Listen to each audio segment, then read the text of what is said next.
ఈ ప్యాకెట్ నా కోసం ఫారెన్ నుంచి వచ్చింది. ఇది చిప్స్ ఏదోనంట. అయితే స్పెషల్ ఏంటంటే నేను పొటాటో చిప్స్ తిన్నాను, అంటే లేస్ లాగా, ఇంకా బనానా చిప్స్ తిన్నాను.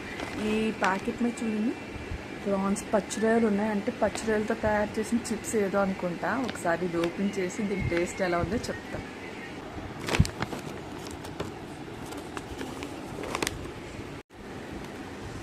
స్మెల్ కూడా పచ్చిరొయ్యల లాగానే అనిపిస్తుంది.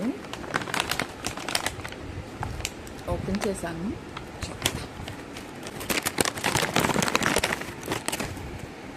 ఎలా ఉందంటే మనం పిండొడియాలు పెట్టుకుంటాం కదా, అలా ఉంది.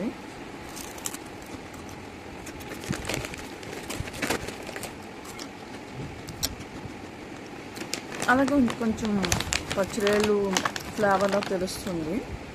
మనం పిండొడియాలు పెట్టుకుంటాం కదా, అలాగే ఉంది. ఓకే.